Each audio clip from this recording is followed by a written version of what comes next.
అపోస్తుల కార్యములు 14వ అధ్యాయము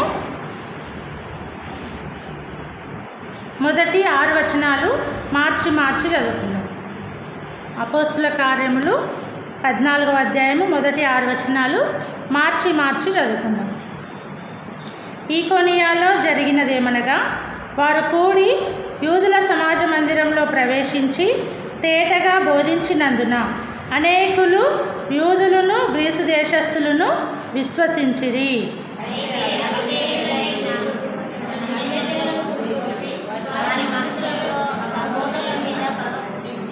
మూడవ వచనం, కాబట్టి వారు ప్రభువును ఆనుకొని ధైర్యముగా మాటలాడుచు అక్కడ బహుకాలము గడిపిరి. ప్రభువు వారి చేత సూచక క్రియలను అద్భుతములను చేయించి తన కృపావాక్యమునకు సాక్ష్యం ఇప్పించుచుండెను.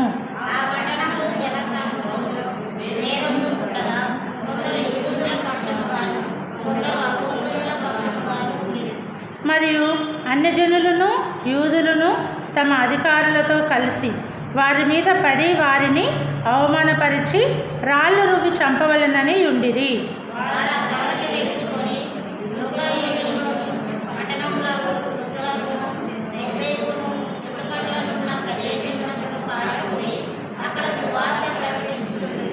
చాలండి. ప్రభు సాయం కొరకు చిన్న ప్రార్థన చేసుకొని, పరిశుద్ధులమైన తండ్రి, జీవం కలిగిన దేవ, యేసుక్రీస్తు ప్రభువు ఘనమైన నామమున మీకు వేలాది వందనాలు చెల్లించుకుంటున్నాము.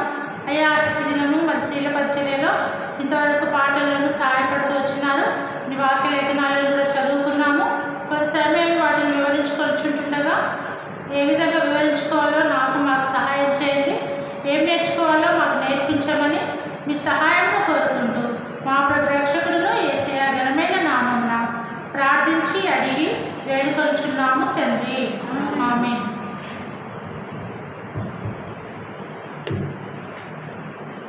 గత 2 వారాల క్రిందట మనము అపోస్తుల కార్యములు పౌలు గారి యొక్క మొదటి సువార్త ప్రయాణాన్ని మనము చెప్పుకుంటూ వస్తున్నాము. పౌలు మొదటి సువార్త ప్రయాణము మరి అపోస్తుల కార్యములు 13వ అధ్యాయం నుండి స్టార్ట్ చేసినాడు, ఆరంభించినాడు. మరి ఆరంభించిన ఆయన ఏ ప్రాంతాలు ఎన్నెన్ని మైళ్ళు మరి ప్రయాణం చేస్తూ దేవుని సువార్తను ప్రకటిస్తూ వచ్చినాడో మనము గత 2 వారాల క్రితం నుండి చెప్పుకున్నాము. మధ్యలో 2 వారాలు మనకు స్పెషల్ మీటింగ్ను, ఈస్టర్, గుడ్ ఫ్రైడే రావడం వలన మరి మన మధ్యలో గ్యాప్ అయింది. అయితే ఈ కంటిన్యూయేషన్గా ఈ మాటలను మరలా మనము సువార్త దండయాత్రలోని విషయాలను మనం చెప్పుకుందాము. అయితే మరి పౌలు మరి బర్నబా అపోస్తులు మరి అంతియోకయలో నుండి బయలుదేరి వారు సువార్త దండయాత్ర ఎక్కడికి వెళ్ళినారు? సెలూకయకు వెళ్ళినారన్నమాట. సెలూకయకు వెళ్ళి సెలూకయ నుండి మరలా ఓడ ఎక్కి కుప్రాకి ప్రయాణం చేసి కుప్రాలో ఆ చుట్టుపక్కల ఉన్న సలమి ఆ ప్రాంతాలలో మరి దేవుని సువార్తను, దేవుని వాక్యాన్ని ప్రకటిస్తూ వచ్చినారనమాట. ఆ విధంగా సలమి నుండి కుప్రా ప్రాంతంలో నుండి మరి పాపు అనే ద్వీపానికి వచ్చినాడు. అక్కడ గారడి వాడైన బర్యేసును చూసినాము. అతను ఏ విధంగా మరలా గద్దించబడి పౌలు బర్నబాల ద్వారా అతని తర్వాత అధిపతి అయిన మరి సెర్గి పౌలు కూడా రక్షింపబడడం, ఇవన్నీ కూడా 13వ అధ్యాయంలో మనము చూసుకున్నాం. తర్వాత వారు పాపు నుండి బయలుదేరి పంపులియాలో ఉన్న పెర్గేకు వస్తారు. పెర్గేకు వచ్చి అక్కడ కూడా మరి సువార్త ప్రకటిస్తారు. పెర్గే నుండి మరలా బయలుదేరి పిసిదియాలో ఉన్న అంతియోకయకు వస్తారు. మొదట ఉన్న అంతియోకయనేమో సిరియాలో ఉన్న అంతియోకయ.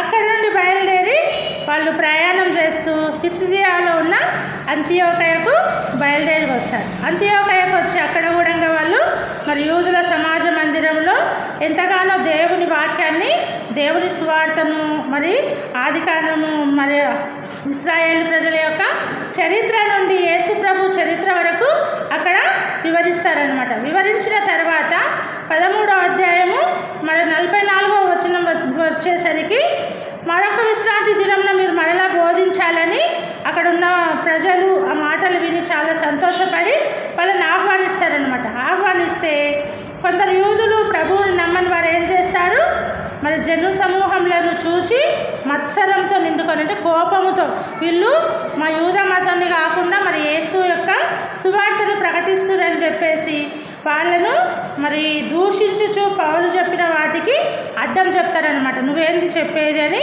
పౌలు చెప్పే మాటలకు అడ్డం చెప్తా వస్తారు. అడ్డం చెప్పినా కూడా పౌలు బర్నబా ఏం చేసినారు, ధైర్యముగా దేవుని వాక్యాన్ని వాళ్ళకు చెప్తూ వచ్చినారు.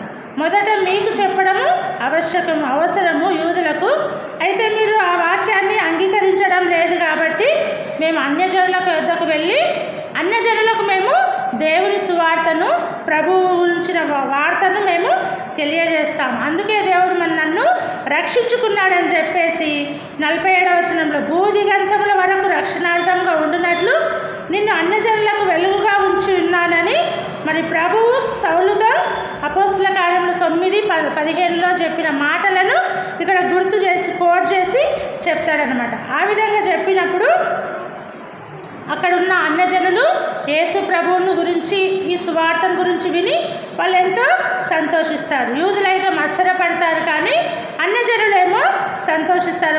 మా మధ్యకు కూడా మేము అపాత్రులమైనప్పటికీ మాకు దేవుని సువార్త ప్రకటిస్తే మేము విని ఆయనను అంగీకరించే భాగ్యము మాకు కలిగింది అని చెప్పేసి వాళ్ళు ఎంతగానో సంతోషిస్తారనమాట. ఆ విధంగా సంతోషించి మరి 48వ వచనంలో అన్యజనులు ఆ మాట విని సంతోషించి దేవుని వాక్యమును మహిమపరిచిరి, దేవుని వాక్యాన్ని మహిమపరుస్తారన్నమాట. మరియు నిత్య జీవమునకు నిర్ణయింపబడిన వారందరూ విశ్వసించిరి కదా.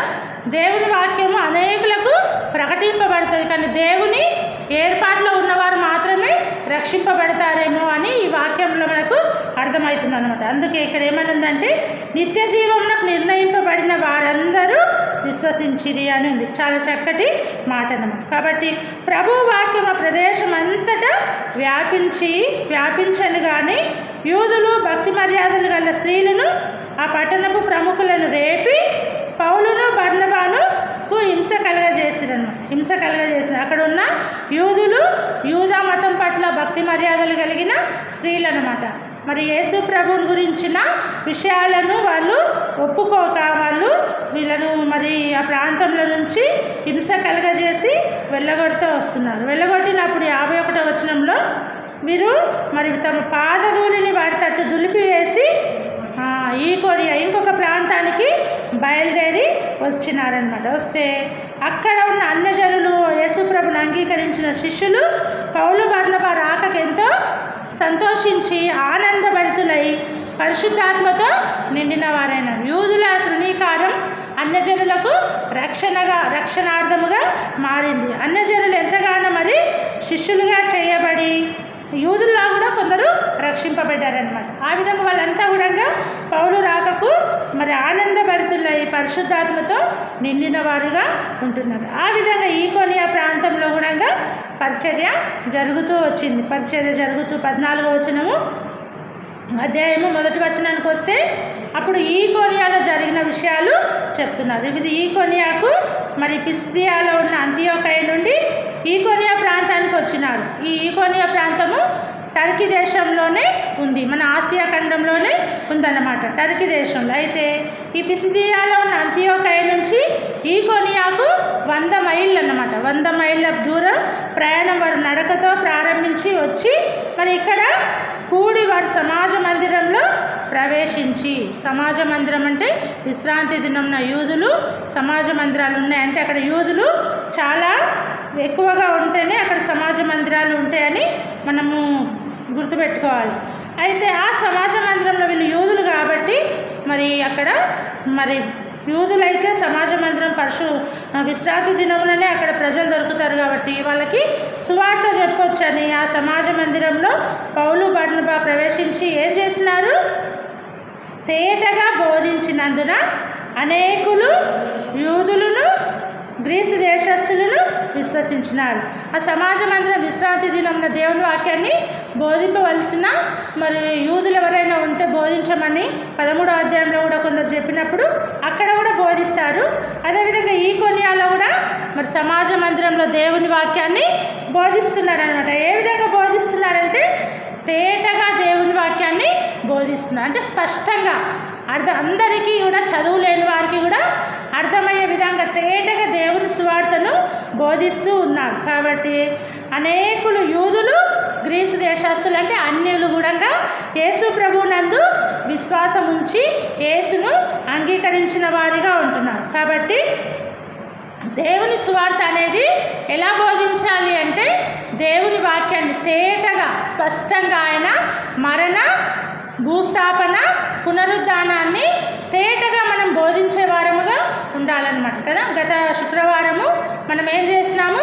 గుడ్ ఫ్రైడే, ఆదివారము ఈస్టర్ సండేని మనము జరుపుకున్నాం. ఆయన మరణము, ఆయన భూస్థాపన, ఆయన పునరుద్ధానం ఏ విధంగా, ఎందుకోసము ఆయన లోకానికి వచ్చినాడు, మన పాపముల కొరకు ఆయన ఈ లోకంలో చనిపోయినాడు, మన పాపములను పాతిపెట్టినట్లుగా ఆయన కూడా సమాధిలో పాతిపెట్టబడ్డాడు. మరలా మనం ఒక దినంలో చనిపోయి ఏ విధంగా తిరిగి లేస్తామో దానికి సాదృశ్యంగా ఆయన పునరుద్ధానుడుగా లేచినాడు అనే విషయాలను మరి దైవ సేవకుల ద్వారా మనం విన్నాం. ఆ విధంగా మరి ఆ సువార్తను వీళ్ళు కూడా మరి ప్రకటిస్తూ వచ్చినారనమాట. అందుకని అనేకులు దేవుని యందు విశ్వాసం ఉంచారు. కాబట్టి దేవుని వాక్యాన్ని బోధించేప్పుడు స్పష్టంగా వినాలి, స్పష్టంగా తేటగా చదవాలి, తేటగా స్పష్టంగా అంగీకరించే వారముగా ఉండాలన్నమాట. ఆ విధంగా ఉన్నప్పుడే దేవుని వాక్యం మనకు అర్థమవుతుంది అనమాట. అందుకే నెహెమ్యా గ్రంథము 8వ అధ్యాయములో మరి అక్కడ ఎజ్రా శాస్త్రిను ఇంకా అక్కడ ఉన్న కొందరు పెద్దలు ఏం చేస్తారంటే దేవుని వాక్యాన్ని స్పష్టంగా బోధిస్తారు. నెహెమ్యా 8:8 ఇటువలనే వారు దేవుని గ్రంథమును స్పష్టంగా చదివి వినిపించి జనులు బాగుగా గ్రహించినట్లు దానికి అర్థము చెప్పినారు. అందుకే దేవుని వాక్యం చదివి దాని యొక్క అర్థాన్ని చెప్పినప్పుడు ప్రజలకు చాలా చక్కగా అర్థమవుతుంది అన్నమాట. కాబట్టి ఇక్కడ ఉన్న జనులు ఎవరెవరంటే యోషువా, బాని, షెరెబ్య, యామీను, అక్కూబు, షబ్బెతై, హోదియా, మయాషయ, కెలీటా, అజర్య, ఏజాబాదు, హనాను, పెలాయాయిను, లేవీయులను ధర్మశాస్త్రం యొక్క తాత్పర్యమును తెలియజెప్పి, ధర్మశాస్త్రం యొక్క తాత్పర్యాన్ని వీళ్ళు స్పష్టముగా చదివి వినిపించి జనులు బాగుగా గ్రహించినట్లు దానికి అర్థం చెప్పిన. అందుకే మేము వాక్యం చదివి ఊరికినే వదిలేయమన్నమాట, దాన్ని వివరించి చెప్పడానికి ప్రయత్నము చేస్తారు. అందుకే అందరికీ తేటగా అర్థం అవ్వాలని ఇక్కడ వీళ్ళు కూడా మరి తేటగా బోధిస్తూ వచ్చినారు. కాబట్టి దేవుని వాక్యాన్ని మనము తేటగా బోధించాలి. అందుకే 1 కొరింథీ 14వ అధ్యాయంలో కూడా భాషల గురించి చెప్తూ 1 కొరింథీ 14:9 స్పష్టంగా భాష మాట్లాడ కానీ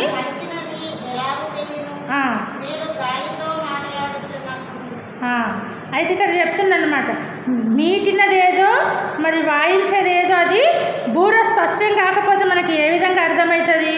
అందుకే భాషలతో 10,000 మాటలు మాట్లాడిన కంటే బోధ కలుగునట్లు నా మనసుతో 5 మాటలు పలుకుట మేలు అని 19వ వచనంలో చెప్తున్నారు. కాబట్టి మనము అర్థం కాని భాషలు ఎన్ని వేలు మాట్లాడినా వాటికి ప్రయోజనం లేదు. కానీ ఇతరులకు బోధ కలిగినట్లు నా మంచి మనస్సుతో దేవుని సువార్త వాక్యాలు 5 మాటలు పలికిన మేలు అని చెప్తున్నాడు. అందుకే 9వ వచనంలో అలాగే మీరు స్పష్టమైన మాటలు నాలుకతో పలికితేనే కానీ పలికినది ఎలాగూ తెలియదు. స్పష్టమైన మాటలు పలికితేనే మరి పలికినది ఏదో తెలియదు. కాబట్టి మాటలు మనము స్పష్టంగా దేవుని వాక్యాన్ని వివరించి చెప్పాలని ఇక్కడ మనకు అర్థమవుతుంది. కాబట్టి ఆ విధంగా మరి సిలువ వేయబడిన యేసు ప్రభువును, సిలువ వేయబడిన క్రీస్తును ఇక్కడ స్పష్టంగా మరి వీళ్ళకి చూపిస్తూ మరి పౌలు వీళ్ళకు బోధిస్తూ వచ్చినాడు. అందుకే గలతీ 3లో ఉంది, 3:1 సిలువ వేయబడిన క్రీస్తును నేను,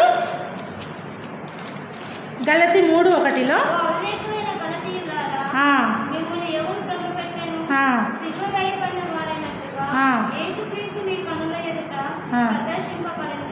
ఇక్కడ గలతీ సంఘానికి రాస్తూ ఏమంటుండంటే పౌలు, సిలువ వేయబడిన వాడైనట్టుగా యేసుక్రీస్తు మీ కన్నుల ఎదుట ప్రదర్శింపబడెను కదా.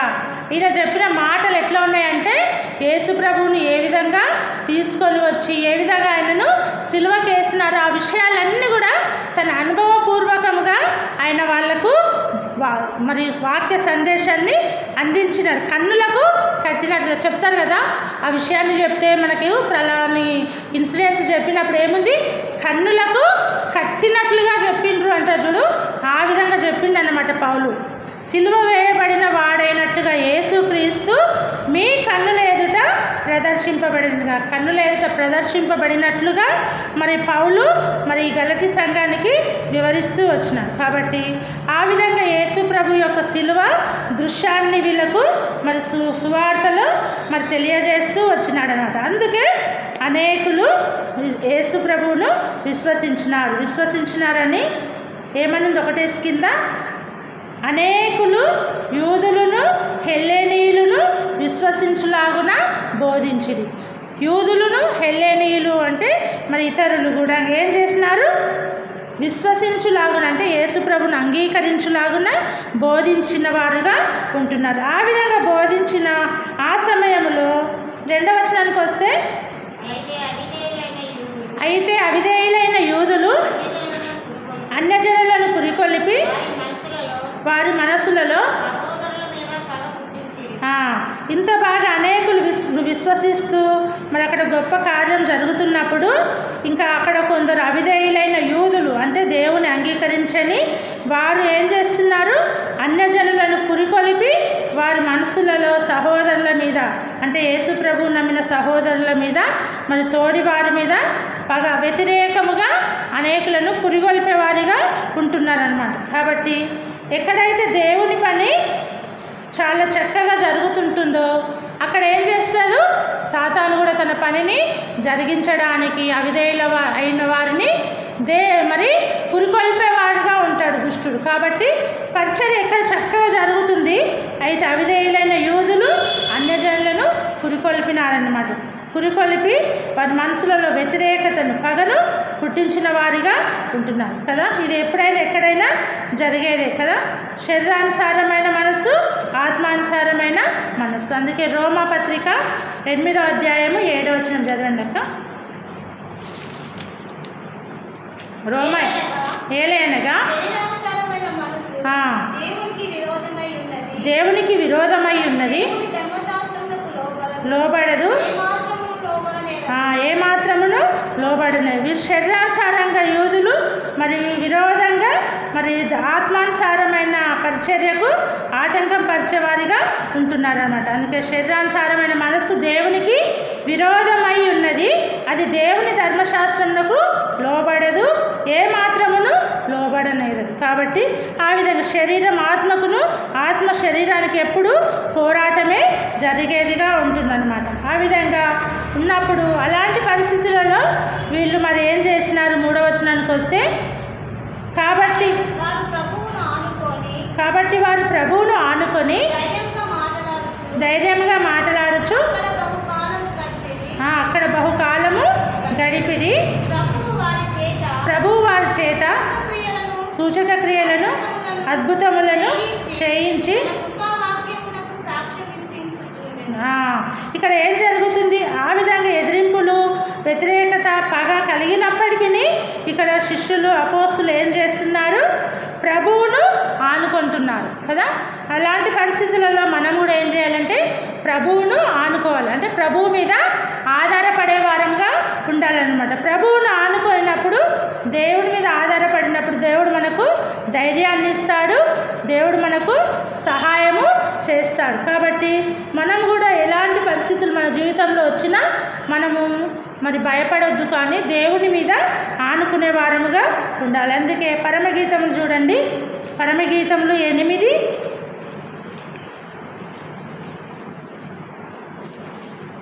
వచనం.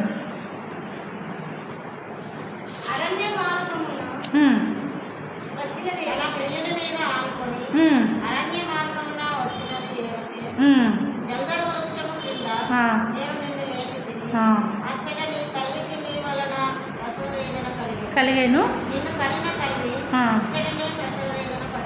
ఇక్కడ మరి 8వ అధ్యాయం 5వ వచనంలో వస్తే, తన ప్రియుని మీద ఆనుకొని అరణ్య మార్గమున వచ్చినది యువతే. ఈ షోలమితి ఈ ప్రియురాలు మరి అరణ్య మార్గమున వస్తుంది. అరణ్య మార్గం అనేది ఏం చూపిస్తుంది? ఎన్నో కష్టాలను, శ్రమలను, బాధలను చూపిస్తూ ఉంది. కాబట్టి షూలమితి మరి ఎంతగానో కష్టంలో ఉన్నప్పటికీ తన ప్రియుడైన యేసు ప్రభువును మీద ఆనుకొని ఉందన్నమాట. అందుకనే తన ప్రియుని మీద ఆనుకొని తన అరణ్య మార్గం కూడా ఎలా ఉంది? పూల మార్గంగా ఉందన్నమాట ఆమెకు. అందుకే అరణ్య మార్గమున వచ్చినది యువతే. జల్దర వృక్షం కింద నేను నిన్ను లేపి తిని అని ఇక్కడ మరి ప్రియుడు సెలవిస్తూ వస్తున్నాడు. కాబట్టి తన ప్రియుని మీద ఆనుకున్నది షూలమితి. కాబట్టి మన ప్రియుడు మన ప్రభువు యేసు ప్రభువు మీద మన సంఘమైన వధువు ప్రియురాలు మరి ప్రభువును మనం ఆనుకునే వారముగా ఉండాలన్నమాట. ఆ విధంగా ఉన్నప్పుడు మనకు కూడా ఎంతో ధైర్యము, ఎంతో బలం అనేది మనకు ఉంటుంది. కాబట్టి మన ప్రభువుని మనం ఎన్ని కష్టాలు వచ్చినా, ఎన్ని పరిస్థితులు వచ్చినా ప్రభువు మీద మనం ఆనుకునే వారముగా ఉండాలి. ఇంకొకరు ఆనుకుంటారు కదా, ప్రభు రొమ్మున ఆనుకొనిన యోహాను కదా. యోహాను యేసు ప్రేమించిన శిష్యుడు. యోహాను సువార్త 21వ అధ్యాయము 20వ వచనం.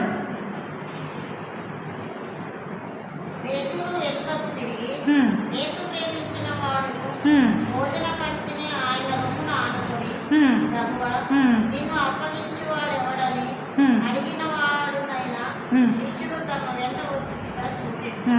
20వ వచనంలో యేసు ప్రేమించిన వాడును. యేసు ఎవరిని ప్రేమించినాడు? యోహానును ప్రేమించినాడు. ఈ యోహాను సువార్త రాసిన మరి యోహాను అయితే భోజన పంక్తిని ఆయన రొమ్మున ఆనుకొని ప్రభువా భోజన పంక్తిలో కూడా యేసు ప్రభు రొమ్మున అంటే ఎప్పుడు ఆయన పక్కలోనే ఉంటాడనమాట. భోజన పంక్తిలో కూడా ఆయనను వదిలిపెట్టకుండా ఆయన రొమ్మున ఆనుకున్నవాడుగా ఉంటున్నాడు యోహాను. జెబెదయి కుమారులు యోహాను, యాకోబు, ఆ యోహాను అన్నమాట. ఈ యోహాను మరి ప్రభువును ఆనుకున్నవాడుగా ఉంటున్నాడు. కాబట్టి మనం కూడా ఎన్ని పరిస్థితుల్లో వచ్చినా మనము మన ప్రభువును ఆనుకునే వారముగా ఉన్నప్పుడు మరి అక్కడ ఎంత కష్టం వచ్చినా, ఎంత మరి అక్కడ ఎదిరింపులు వచ్చినా వీళ్ళు ధైర్యంగా ఉన్నారు. అందుకే ప్రభువును ఆనుకొని ఏం చేస్తున్నారు? ధైర్యంగా మాట్లాడుచు అక్కడ బహుకాలము గడిపిరి. ఇదే 14వ అధ్యాయం 3వ వచనంలో ధైర్యంగా మాట్లాడుచున్నారు. ప్రభు వారి మీద ఆనుకున్నారు కాబట్టి వాళ్ళకి ఏముంది? వాళ్ళ సొంత ప్రాంతము కాదు, సొంత ప్రజలు కాదు, సువార్త నిమిత్తము ఈ ప్రాంతానికి వచ్చిన వారు అయినప్పటికీ వాళ్ళు అక్కడ ధైర్యంగా ప్రభువుని గురించి బోధిస్తూ వస్తున్నారు, మాట్లాడుతూ వస్తున్నారు. కాబట్టి ఈ అనేక సార్లు అపోస్తుల కార్యంలో మరి ఎన్నో ఎదిరింపులు వచ్చిన సువార్త చెప్పొద్దు, యేసు ప్రభువును ప్రకటించొద్దని చెప్పిన వాళ్ళు ధైర్యంగా బోధించిన వారుగా ఉంటున్నారు. అందుకే ఈ అపోస్తుల కార్యములు 4వ అధ్యాయంలో కూడా పేతురు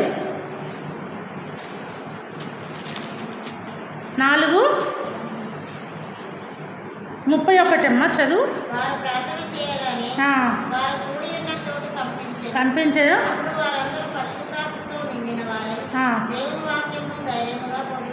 దేవుని వాక్యాన్ని ధైర్యంగా బోధిస్తున్నారనమాట. ఎందుకంటే మరి పేతురు యోహానులు మరి ఈ విషయాలను గురించి మీరు బోధించకూడదని చెప్పేసి వాళ్ళను కొట్టి వాళ్ళకు వార్నింగ్ ఇచ్చి పంపిస్తూ వచ్చినారు. అయినా కూడా వాళ్ళు భయపడకుండా ఏం చేస్తున్నారు? శిష్యుల యొద్దకు వచ్చి దేవుని వాక్యాన్ని ఇక్కడ కూడా మళ్ళీ ధైర్యంగా బోధిస్తూ వచ్చినారు. వాళ్ళకు కొట్టి వాళ్ళకు వార్నింగ్ ఇచ్చినా కూడా ఈ వాక్యాన్ని తప్ప మేము దేవుని మాట వినుట కంటే మీ మాట వినుట మరి దేవుని దృష్టికి న్యాయమా? మీరే చెప్పండి. మేము మీ మాట వినాలా? మమ్మల్ని ప్రేమించి మమ్మల్ని రక్షించిన దేవుని మాట మేము వినాలా అని చెప్పేసి వాళ్ళు ఆ అధికారుల మాట వినలేదు, కానీ దేవుని మాట విని దేవుని మాటను ధైర్యంగా వాళ్ళు బోధిస్తూ వచ్చినారు. అంతేకాకుండా ఇదే అపోస్తులైన పౌలు రక్షింపబడిన కొత్తలో మరి 9వ అధ్యాయంలో కూడా మరి ఆయన కూడా ధైర్యంగా బోధిస్తూ దేవుని సువార్తను ప్రకటించిన వాడిగా ఉన్నాడు. 9వ అధ్యాయము 19వ వచనంలో. 29వ వచనం అక్క. అతడు యెరూషలేములో వారితో కూడా వచ్చుచూ పోవుచూ ప్రభువు నామమును బట్టి ధైర్యంగా బోధించుచూ గ్రీకు భాషను మాట్లాడు యూదులతో మాట్లాడుతూ తర్కించుతూ ఉండెను. చాలమ్మా. ఇక్కడ అతడు యెరూషలేములో వారితో కూడా వచ్చుచూ పోవుచు ప్రభు నామమును బట్టి ధైర్యముగా బోధించుచు. ఇతడు ఎక్కడి నుండి వచ్చినాడు? దమస్కులో కూడా బోధిస్తూ మళ్ళీ యెరూషలేముకు వచ్చినాడు.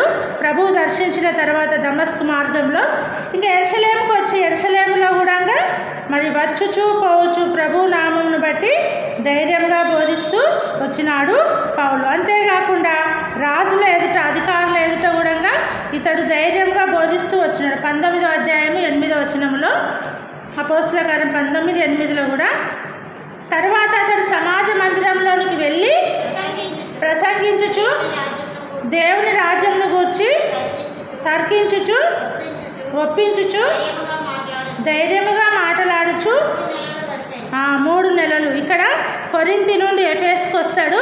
ఎఫెసుకు వచ్చి ఎఫెసులో కూడా మరి సమాజ మందిరంలోనికి వెళ్ళి ప్రసంగించుచు దేవుని రాజ్యంను గురించి తర్కిస్తూ, వాదిస్తూ, ఒప్పిస్తూ ధైర్యంగా అక్కడ మాట్లాడి 3 నెలలు వారితో గడిపిన వాడుగా ఉంటాడు. ఎంత ధైర్యంగా మరి దేవుని ఆత్మ చేత నింపబడిన వారు కాబట్టి ఎంత ఎదిరింపులు వచ్చినా భయపడక వాళ్ళు బోధిస్తూ దేవుని వాక్యం ధైర్యంగా గురించి మాట్లాడుతూ ఉన్నారనమాట. ఆ విధంగా మాట్లాడచ్చు. ఇంకా చాలా విషయాలు ఉన్నాయి. అయితే ఇంకేమైందంటే అక్కడ బహుకాలము గడిపిరి అని అపోస్తల కార్యములు 14:3లో ఉంది. అక్కడ బహుకాలము గడిపినారు. ఎందుకు బహుకాలం గడిపినారు? వాళ్ళు వెళ్ళిపోమన్నారు కదా. కానీ అక్కడ యేసు ప్రభుని అంగీకరించిన శిష్యులు, ప్రజలు ఉన్నారు కదా, వాళ్ళని వీళ్ళు ఏం చేస్తారు? మరలా వెనుకకి మరి మార్చి వేస్తారేమో, వెనుకకి త్రిప్పి వేస్తారేమో అని చెప్పేసి అక్కడ కష్టం ఉన్నప్పటికీ వారు బహుకాలం అక్కడ గడిపినారు. ఎందుకంటే అక్కడ ఉన్న శిష్యులను, విశ్వాసులను బలపరచడానికి అక్కడ బహుకాలం గడిపిన వారుగా ఉంటున్నారు. అంతేకాకుండా అదే ప్రాంతంలో ఇంకా ఈ ఈకొనియా ప్రాంతంలో మరి వాళ్ళ ద్వారా ప్రభు ఏం చేయించినాడంటే సూచక క్రియలను, అద్భుతములను చేయించినాడు. ఈ ఈకొనియా ప్రాంతంలో మరి సూచక క్రియలను, అద్భుతాలను చేయించినాడు. ఎందుకంటే మన ప్రభు అద్భుతాలు, ఆశ్చర్యకార్యములు చేసే దేవుడు. అయితే అంతియోకయలో అద్భుతాలు చేయించలేదు, కానీ ఈ ఈకొనియా ప్రాంతంలో అనేకులు యేసు ప్రభువును నమ్మడానికి, దేవుని యొక్క వాక్యము స్థిరపరచబడడానికి మరి ప్రభువు వీరి ద్వారా సూచక క్రియలను, అద్భుతములను చేయిస్తూ వచ్చినాడు. ఎందుకంటే తన కృపావాక్యమునకు సాక్ష్యము ఇప్పించడానికి, తన వాక్యానికి సాక్ష్యము ఇప్పించడానికి అద్భుతాలు. ఎందుకంటే అప్పుడు ఇంకా వాక్యం స్పష్టంగా బైబిల్ రాయబడలేదు. అయితే బైబిల్లో స్థిరపరచడానికి, దేవుని వాక్యాన్ని మరి భద్రపరచడానికి, దేవుని వాక్యాన్ని అద్భుతాల ద్వారా, మహత్కార్యముల ద్వారా స్థిరపరచడానికి దేవుడు ఆ దినాలలో అద్భుతాలను చేయిస్తూ వచ్చినాడు. అందుకే ఆ మాట ఉంది చూడండి, మార్కు సువార్త 16వ అధ్యాయం 20వ వచనంలో మార్కు రాస్తాడు. చివరి వారు బయలుదేరి వాక్యం అంతటా ప్రకటించిరి. ప్రభు వారికి సహకారుడై ఉండి వెనువెంట జరుగుచూ వచ్చిన సూచక క్రియల వలన వాక్యమును స్థిరపరచుచుండెను. ఆమేన్. కాబట్టి వారు ప్రకటించిన వాటికి దేవుడు సహకారం కలిగిస్తూ వెనువెంట ఉండి మరి సూచక క్రియల వలన వాక్యాన్ని స్థిరపరుస్తూ వచ్చిన. ఎందుకంటే వాక్యం ఇందులో పొందుపరచబడాలి అని మరి మొదటి దినాలలో జరిగిన వాటినే రాయించిండు. అక్కడ కుంటివారిని, గుడ్డివారిని, మూగవారిని కదా, మరి లుస్త్రాలో కూడా బలహీన పాదములు కలిగిన వారిని ఈ విధంగా బాగు చేస్తూ వచ్చినాడు. రక్తభేది గల వారిని 16వ అధ్యాయం ఈ విధంగా బాగు చేస్తూ వచ్చినాడు అనమాట. ఆ విధంగా అవన్నీ జరిగినవే. అయితే వాక్యం స్థిరపరచడానికి దేవుడు ఆ విధంగా మరి వీళ్ళను బలపరిచి అద్భుతాలు జరిగిస్తూ వచ్చినాడు. అయితే ఈ దినాల్లో అలాంటి అద్భుతాలు జరగడానికి మరి అవకాశం ఎందుకు లేదంటే వాక్యము మనం సంపూర్తిగా మన చేతిలో ఉంది. ఆనాడు జరిగినాయి కాబట్టి ఈనాడు కూడా దేవుడు జరిగిస్తాడనే నమ్మకము, విశ్వాసం ఈ వాక్యం ద్వారా మనం చదువుకున్నప్పుడు మనకు వస్తుంది. ప్రభుకు అవసరమైతే మనల్ని కూడా స్వస్థపరుస్తాడు, అది ఆయన చిత్తానుసారం. కానీ అద్భుతాల కొరకే కాదు, కానీ ఆత్మరక్షణ కొరకు మనం ప్రభువును విశ్వసించే వారముగా ఉండాలి. అందుకే ఇదే మాట హెబ్రీలో మరలా రాసినాడు చూడండి, 2వ అధ్యాయం 4వ వచనం. హెబ్రీ 2:4, 3-4 కలిసి ఉన్నాయి. ఇంత గొప్ప రక్షణను మనము నిర్లక్ష్యం చేసిన ఎడల ఎలాగూ తప్పించుకొందుము. అట్టి రక్షణ ప్రభువు బోధించుట చేత ఆరంభమై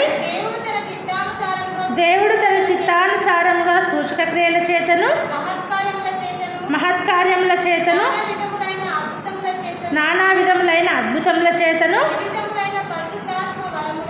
వివిధములైన పరిశుద్ధాత్మ వరములను అనుగ్రహించుట చేతను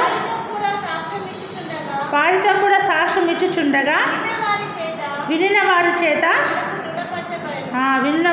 మనకు ఈ వాక్యాన్ని దృఢపరిచినాడు, అంటే పొందుపరుస్తూ వచ్చినాడు అనమాట. కాబట్టి ఇదన్నమాట. ఈ ఉద్దేశంతో దేవుడు సూచక క్రియలను మహత్కార్యములను అద్భుతములను తన పరిశుద్ధాత్మ వరములను అనుగ్రహించి మరి వినిన వారి చేత మనకు దృఢపరచబడులాగున దేవుడు స్వస్థతలు చేసిన. ఎందుకంటే ఈ వాక్యంలో స్థిరపరచబడి మనమందరము చదువుకొని మనం మేలు పొందాలని దేవుడు వీటిని మన కొరకు రాయిస్తూ వచ్చినాడు. అందుకే ఈ ప్రాంతంలో దేవుడు వీటి ద్వారా సూచక క్రియలను అద్భుతములను చేయించినాడు. అంతేకాకుండా తన కృపావాక్యములకు సాక్ష్యము ఇప్పిస్తూ వచ్చినాడు. ఆ విధంగా ఇప్పిస్తూ 4వ వచనానికి వస్తే, ఆ పట్టణపు జనసమూహములో భేదములు పుట్టగా కొందరు యూదుల పక్షముగాను కొందరు అపోస్తలుల పక్షముగాను ఉండిరి.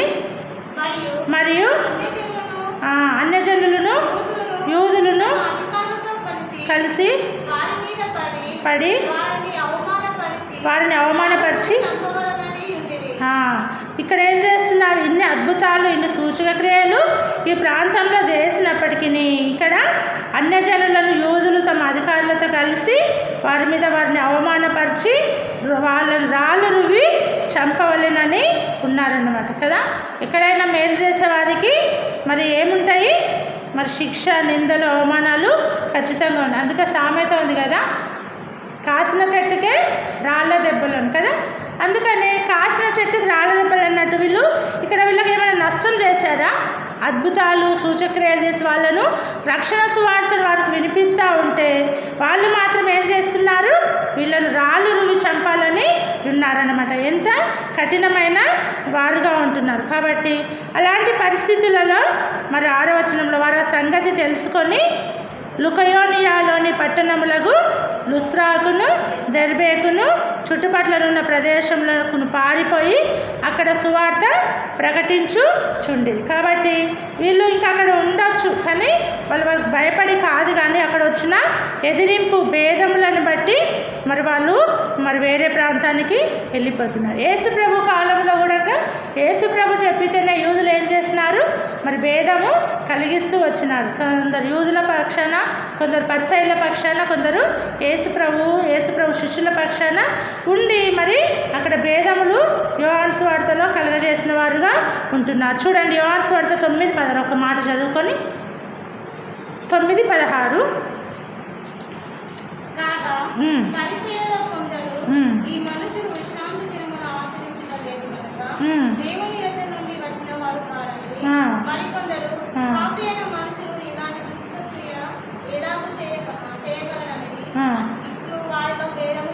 యేసుప్రభు కాలంలో కూడా పరిసయ్యులలో కొందరేమో ఈ మనుషుడు విశ్రాంతి దినాన్ని ఆచరించడం లేదని కొందరు, అయితే పాపి అయిన మనుషుడు ఒకవేళ అయితే ఇట్లాంటి సూచక్రియలు ఎలాగ చేస్తారని కొందరు, వారిలో కూడా భేదాలు పుడుతూ వచ్చినాయి. ఇదే 10వ అధ్యాయం 19వ వచనానికి వస్తే కూడా ఈ మాటలను బట్టి యేసుప్రభు ఏమంటుండు? నేనే నా శరీరాన్ని తిని నా రక్తాన్ని త్రాగువాడెవడో వాడే నిత్య జీవం కలిగిన వాడు అని చెప్తా ఉంటే ఆ మాటలు వీళ్ళకు అర్థం కావట్లేదన్నమాట. అలాంటి మాటలను బట్టి యూదులలో మరలా భేదము పుడుతూ వచ్చింది. కాబట్టి ఆ విధంగా యేసుప్రభు చెప్పిన మాటలు, ఆత్మీయమైన మాటలు వీళ్ళకు అర్థం కాక వీళ్ళు భేదాలు కలగజేసుకున్న వారుగా ఉంటున్నారు. కాబట్టి ఈ విధంగా వీళ్ళు కూడా ఆ జనసమూహంలో యేసుప్రభు గురించి చెప్తుంటే మా ధర్మశాస్త్రము ఉండగా వీళ్ళు మనలో వేరొక వాక్యాన్ని, వేరొక యేసును బోధిస్తున్నారే అని చెప్పేసి భేదాలు కలగజేసుకున్న వారుగా ఉంటున్నారన్నమాట. కాబట్టి ఆ విధంగా మరి సత్యానికి విధేయులైన వారు కొందరైతే సత్యానికి అవిధేయత చూపించేవారు మరికొందరు అనమాట. ఎక్కడైనా సత్యానికి అందరూ కూడా సత్యాన్ని అనుసరిస్తే లోకం ప్రపంచము నడవదు. అందుకే అవిధేయులుగా ఇక్కడ కొందరు ఉండి వీళ్ళని చంపాలని ఉన్నారనమాట. ఉన్నప్పుడు వారి సంగతి తెలుసుకొని ఇంకా వేరే ప్రాంతాలకు వాళ్ళు వెళ్ళిపోతూ వస్తున్నారు. కాబట్టి మరి యేసు ప్రభువు కూడా ఏమన్నాడు? వెళ్ళిపోమన్నాడా? అక్కడ ఉండి వాదించమని చెప్పలేదన్నమాట. మీరు అన్యజనుల మధ్యకు వెళ్ళినప్పుడు మీరు పాముల వలె వివేకముగాను పావురముల వలె నిష్కపటులుగా ఉండాలని చెప్పినాడనమాట. అయితే చనిపోవడం ఆయనకు ఇష్టమే.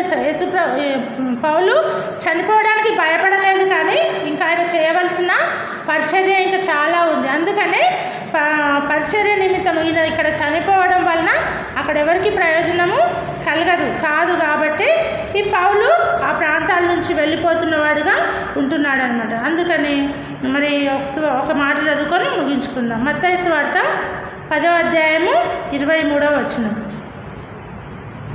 వారి పట్టణంలో మిమ్మును హింసించినప్పుడు మరి ఒక పట్టణమునకు పారిపోండి.